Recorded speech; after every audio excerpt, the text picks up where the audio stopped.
Allez, petit exercice de prononciation pour nous échauffer compte tenu de l'angle du jour. Couleur jaune, peu avancé en âge, jeune. Privation volontaire, partielle ou totale de nourriture. Jeune. Allez, on essaye parce que moi j'ai eu du mal. Jeune, jeune, jeune, jeune,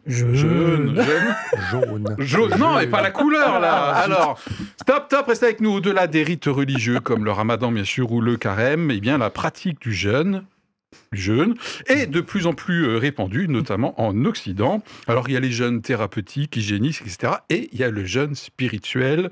Sujet du jour, en quoi cette pratique plus ou moins ascétique peut-elle nous aider à mieux vivre?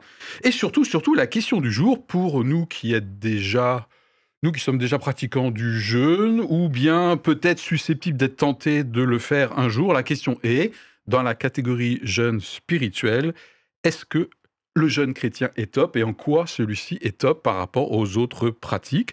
Et du coup, mais oui, Philippe, ça sous-entend que peut-être je peux me planter dans ma conception ou dans ma pratique du jeûne biblique au point d'être crétin? Allez, tout de suite, petit tour de table de chauffe. Benoît, lorsque le sujet est arrivé dans ta boîte aux lettres, tu étais très circonspect hors antenne, hein, je suis un peu inquiet. C'est vrai? Ouais. Circonspect, carrément. Ouais, circonspect. Non, mais quand il est arrivé, alors j'ai culpabilisé un petit peu parce que j'ai reçu le mail après mon dîner. Et là, tu te dis, ah zut, j'ai loupé quelque chose. Non, blague à part, ben oui, c'est un bon sujet. Il y a surtout que là, on est dans des périodes où le jeûne a été pratiqué. Ben, parlons-en, je trouvais que c'était une bonne idée. Une bonne idée, très bien. Merci beaucoup. Du coup, tu sauves ta place.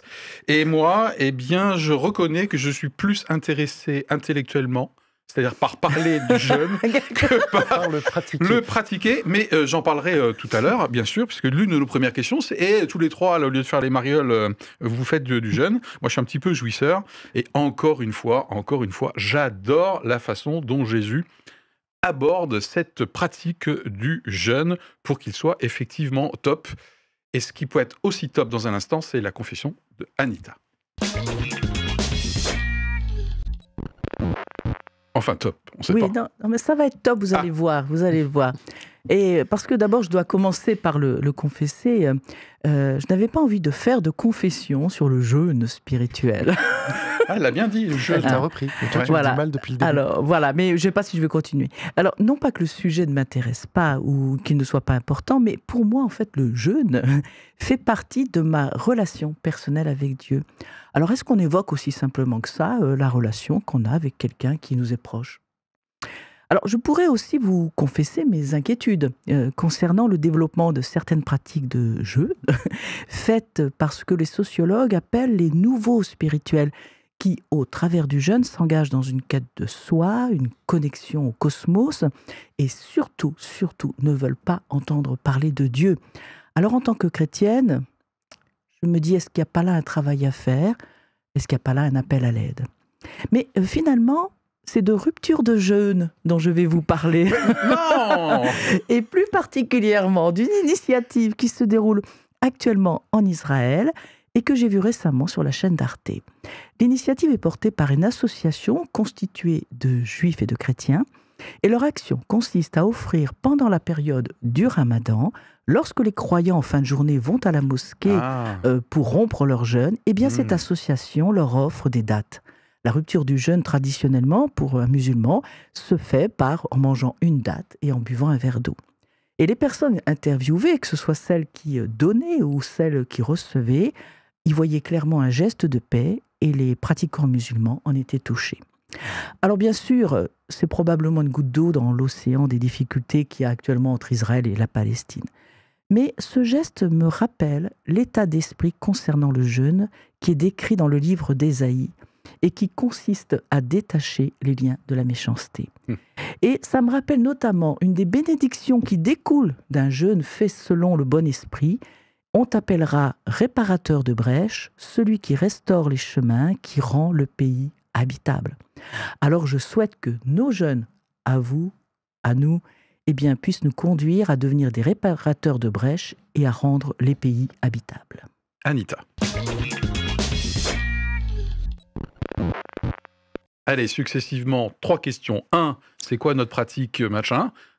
2, fait et contexte, tout de suite. Benoît. Oui, pour se resituer un peu. Alors déjà, le jeûne, qu'est-ce que c'est? Ensuite, dans quel contexte? Et puis on va terminer par se poser la question, de quel type? Alors dans la société, on constate une recherche croissante de spiritualité chez les humains. On va parler ici de l'ascèse. Alors, pour ceux qui ont fait une grimace... Oui, j'ai dit ascétique tout à l'heure. Hein. Je donne une définition tirée du Larousse. Ascèse, nom féminin du grec askésis, qui signifie exercice. C'est un effort visant à la perfection spirituelle par une discipline constante de vie. Je vais reformuler avec mes mots. On pourrait dire que le jeûne, c'est dans cette optique de discipline de vie, c'est savoir s'arrêter un instant dans notre marche pour se refocaliser sur l'essentiel avant de reprendre notre route. Alors, jeûner, c'est se priver de quelque chose pour un temps. Ça rappelle aussi qu'il y a une absence dans nos vies. Chez les chrétiens, c'est l'attente de Jésus qui doit revenir. Mais dans les autres religions ou philosophies, on a toujours cette notion d'un éloignement entre l'humanité et ce qui est divin, parfait ou supérieur. Alors, dans quel contexte? On trouve la pratique du jeûne dans les religions et philosophies du monde entier. Chez les chrétiens, juifs et musulmans, mais aussi dans le bouddhisme, pour n'en citer que quelques-unes. Le jeûne a pour idée de préparer à un événement. Je vais me focaliser sur les chrétiens, si vous le voulez bien. C'est structuré, son truc. Ah, c'est très bien il y a un fait, plan. Cartésien, vois-tu. J'avais dit structurer sa pensée dernièrement sur une vidéo. Voilà. Donc, chez les chrétiens, on a le carême pour Pâques, mais il y a aussi l'ancien jeûne eucharistique. Alors, je dis ancien parce qu'il a été réduit aujourd'hui, mais à l'origine, on ne devait pas manger pendant les 20 heures qui précédaient la messe. Jeûner, c'est aussi se préparer à la joie du retour de Christ, les noces de l'agneau avec le banquet qui va bien. Depuis quelques années, Anita en a un peu parlé, on constate une sorte de mutation. On voit qu'il y a des personnes qui souhaitent réaliser des jeûnes holistiques dans une démarche de maîtrise de soi, de sa consommation et de son impact sur la planète. Alors, on parle de différentes manières de jeûner. Le plus connu, c'est la privation de nourriture. Attention, là, je parle du jeûne qui est voulu, c'est indépendant de la privation de nourriture qui est subie. Mais aussi, il y a le jeûne du travail. Le week-end et les vacances, c'est un jeûne de travail. Ça peut être aussi les paroles, les relations sexuelles, l'alcool, la cigarette, le chocolat, les cacahuètes, le téléphone, les réseaux sociaux, Internet. La liste est sans fin et elle est adaptée à chacun. Donc pour terminer, on peut chacun se poser la question suivante.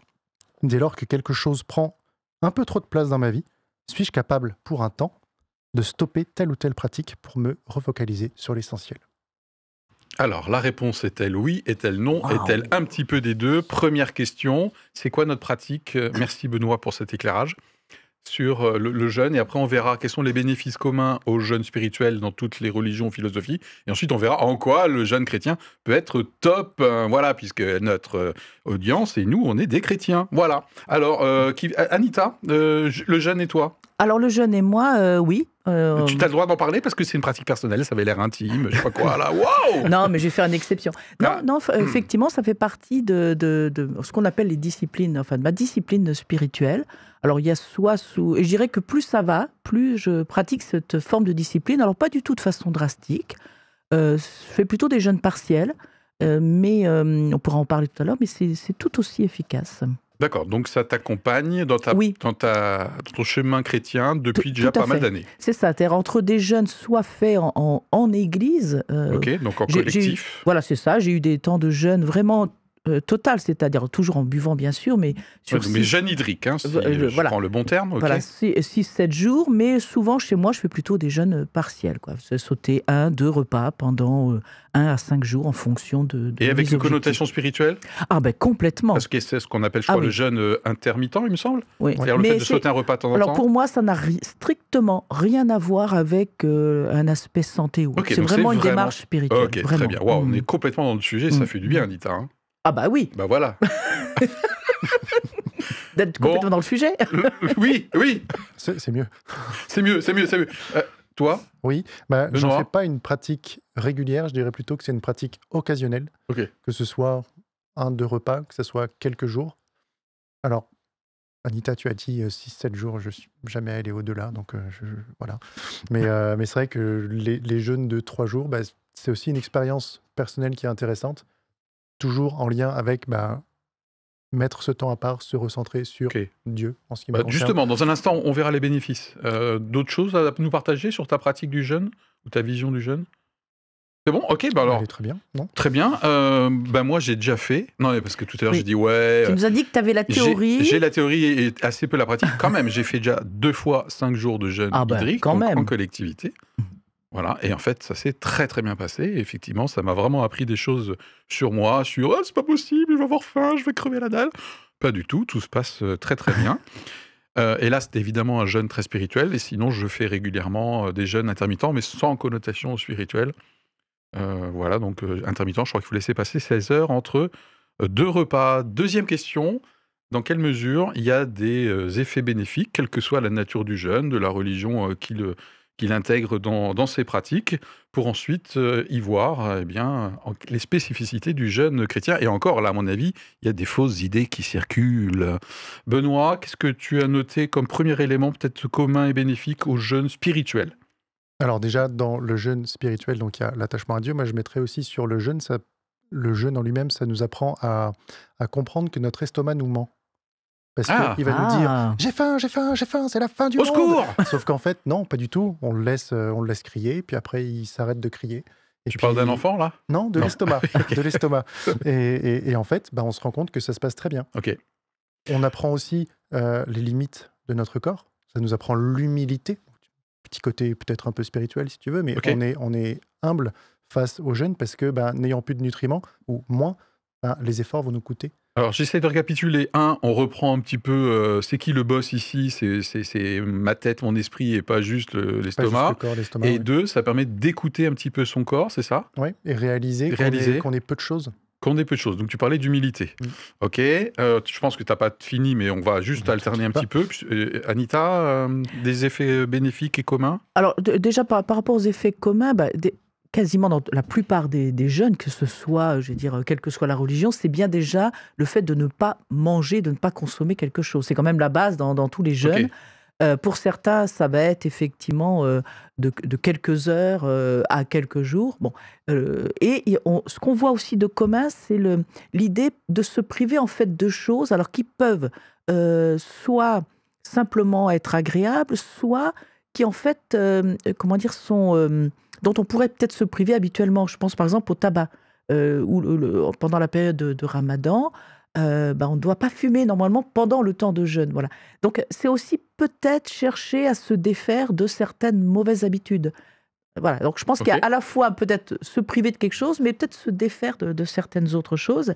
Et puis je pense que l'autre point commun, c'est qu'il y a toujours la recherche de se rapprocher de Dieu. Alors que ce soit qu'on utilise le terme spirituel, religion, enfin qu'importe. Transcendance. Voilà, c'est ça. C'est dire c'est un temps à part. Voilà. Ou l'univers, le cosmos, là, c'est pas Dieu. Dans le bouddhisme, il n'y a pas de Dieu. Hein. Le Dieu, c'est toi-même quelque part. Bon. Mais voilà, c'est prendre un temps de pause pour penser à quelque chose qui est au-dessus de tout. Ouais, je m'étais noté ça, quelle que soit la forme et l'intention, il y a quand même, pour moi, c'est un signal, je parle du jeûne spirituel toujours, d'une recherche spirituelle. Et je pense qu'en tant que chrétien, je valorise les personnes qui sont en recherche spirituelle, même si après les chemins peut-être qu'elles empruntent ne sont pas les miens. Je parle bien des chemins, ok, pour moi il y a une seule destination, mais je trouve que c'est vraiment un effet positif. Je m'étais noté aussi le côté se montrer un nouveau rapport à l'alimentation. Donc retrouver la maîtrise, donc là j'abonde dans ce que tu as dit Benoît, une espèce d'allègement corporel, certains disent même une espèce de reset. Okay. D'ailleurs ça se passe, je crois au bout du 2e, 3e jour. 3e en général. Il y a une espèce de purge, voilà. Donc il y a quelques symptômes, voilà, c'est la raison pour laquelle d'ailleurs on n'a pas mis de précautions, parce qu'on n'est pas une émission médicale, mais il est conseillé d'avoir une période de préparation, surtout pour des jeunes de 5-6 jours, évidemment. Donc, on appelle ça, je crois, la descente. Je ne sais plus comment ça s'appelle. Enfin, bref, d'y aller progressivement. Voilà. Certains y voient également peut-être un bénéfice, c'est une renonciation à la société de consommation. Donc là, vous avez des termes comme chasteté, sobriété, détachement, qu'on peut retrouver. Je pense qu'en tant que lecteur assidu de la Bible, c'est également détachement par rapport au matériel, je parle. Oui, c'est vrai que ça... À la place, du matériel. De toute façon, à partir du moment où tu es dans un temps de jeûne, et si tu utilises ce temps... prononce vraiment bien, c'est incroyable. Si tu utilises ce temps pour méditer ou prier, quelque part, tu vas... pendant ce temps, tu ne te préoccupes pas de consommation. Voilà. Ouais. Donc, Bon, très bien. En fait, d'une manière générale, c'est l'état d'esprit dans lequel on vient qui, lui, est propice. Excellente transition. Tout de suite un jingle. En quoi le jeûne chrétien peut être top. C'est parti.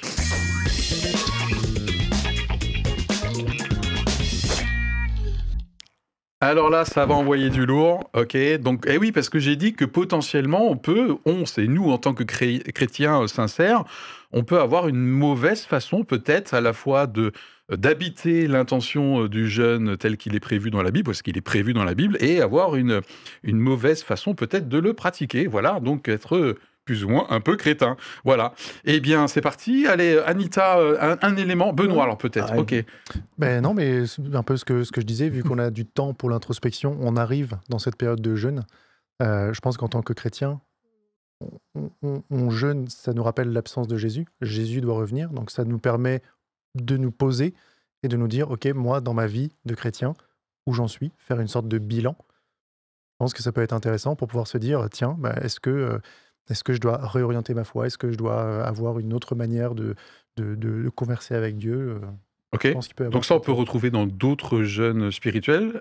Est-ce qu'il y a des spécificités chrétiennes éventuellement dans ce côté recentrage, bilan? Mais ça me va bien si c'est un bénéfice commun. Oui. Ok. D'accord. Anita? Moi, j'aime beaucoup la manière dont Jésus en parle. Et on le trouve notamment dans l'évangile de Matthieu où il dit, je permets de citer, lorsque tu jeûnes, alors déjà ne prends pas un air triste. Alors j'aime beaucoup déjà, ça veut dire ne fais pas savoir à tout le monde, si c'est trop pénible, à la limite ne jeûne pas, quoi. Enfin moi je traduis ça comme ça. C'est encore beaucoup trop pied, je trouve, de la part de Jésus. Voilà, mais présente, voilà, tu peux même habille-toi bien. Je fais voilà, je traduis. Tu paraphrases en français courant, mais en gros c'est ça. Ouais. Parfume-toi est-il écrit. Tout à fait. Donc pourquoi? Parce qu'en fait, quand tu jeûnes, c'est pas pour plaire aux hommes, c'est pas pour leur faire connaître, le faire savoir aux autres. C'est en fait une histoire entre ton père et toi qui est dans le lieu secret. Et il y a aussi quelque chose, pendant longtemps, j'ai mis de côté, où Jésus dit, et mon père, donc puisqu'il parle de son père, qui voit dans le secret, te le rendra. Et je dois avouer que j'ai mis ça pendant très longtemps de côté, comme si c'était, est-ce que Dieu nous doit rien? Non, il ne nous doit rien. Mais n'empêche que Jésus a dit, si vous prenez ce tête-à-tête avec Dieu, mon Père, eh bien, vous en serez récompensé. Alors quand même, il faut peut-être le dire. Alors du coup, là, je suis un petit peu embêté, Anita, et peut-être une partie de notre audience. Non, mais j'ai pas dit que j'étais franchement embêté. Je suis un petit peu embêté, parce que moi, je me suis noté que peut-être une des spécificités du jeûne chrétien et du rapport de Jésus au jeûne, j'ai bien aimé qu'à un moment donné, il rabroue les pharisiens, qui reprochent aux disciples, pourquoi ils jeûnent pas, eux? Ok. Et il leur dit, il y aura un temps pour jeûner quand je serai plus là. C'est ça. Voilà. D'où l'absence, Benoît, tu l'as mentionné.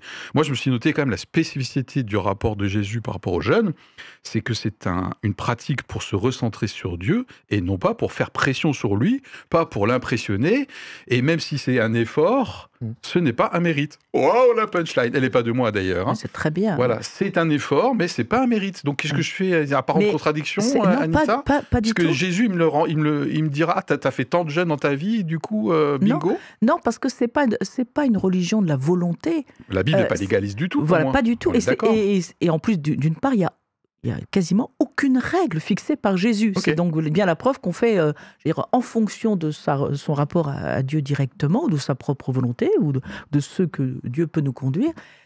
C'est pas non plus, c'est pas un bras de force avec Dieu. C'est pas pour obtenir quelque chose, c'est pour le rencontrer. Je dirais, on est assez égocentrique quand même.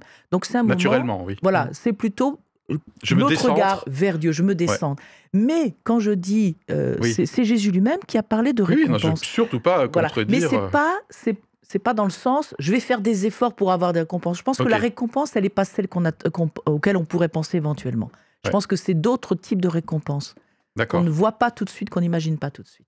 Ok. D'autres choses sur les caractéristiques clés du jeûne biblique, notamment selon Jésus, qui en ferait un jeûne top, et j'espère que vous vous situez dans cette catégorie-là. D'autres choses? Donc, Benoît? Me vient à l'esprit le passage quand Jésus avait envoyé ses disciples 2 par 2. Oui. Ils avaient prié, ils avaient chassé des démons, etc. Oui. Et puis ils reviennent voir Jésus et puis ils lui disent, attends, il y a quand même des démons, on n'a pas réussi à les chasser. On a eu des échecs. On a eu des échecs. Et Jésus leur dit, cette sorte de démon ne peut être expulsée que par la prière et le jeûne. Okay. Donc, le jeûne est aussi une arme de combat, alors de combat. Spirituel en l'occurrence, évidemment. Quand même. Ouais. Donc, et Jésus, effectivement, quand il est allé conduit par l'Esprit dans dans le désert juste après son baptême, il a jeûné pendant 40 jours. Et c'était également pour se préparer à son ministère public. Et effectivement, à un moment donné, il a été confronté directement au diable. Alors, moi, je me suis noté quand même que, contrairement peut-être à d'autres religions, le jeûne, dites-moi si je me plante, mais c'est pas un pilier de la foi. Il n'y a pas de règle, c'est pas un rite non plus de purification. Il y a la repentance d'un côté dans la Bible, mais le jeûne n'est pas un acte...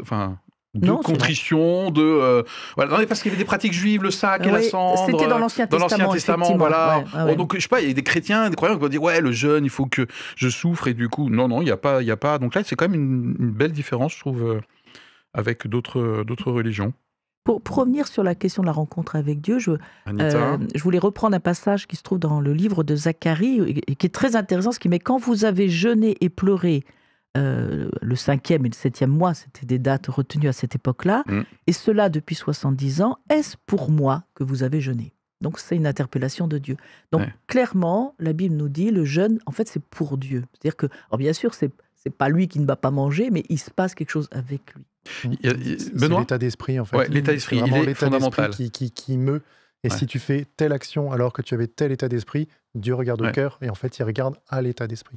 Bien sûr, ceux qui sont particulièrement croyants, qui suivent la Bible, vous êtes en train de dire « Et alors, Ésaïe, vous citez quand, Ésaïe, le vrai jeûne qui me fait plaisir hein ?» Vous avez un très beau passage dans Ésaïe 58, versets 3 à 7, où Ésaïe reprend carrément les personnes qui jeûnent, mais à côté de ça, ont des comportements de naze, quoi. C'est ça. Ouais. Donc là, la Bible, elle est pas légaliste du tout. Elle nous invite à une congruence, à être conséquent entre ce que je pratique et ma relation, y compris avec les autres. Donc, je suis fâché, je dis des choses dégueulasses à gauche, à droite, et je jeûne, ça va pas. Hein. C'est ça. Déjà, ça va pas. Ouais. On est vraiment sur l'authenticité. Je pense que dans le jeûne, il y a une transformation que l'on vit.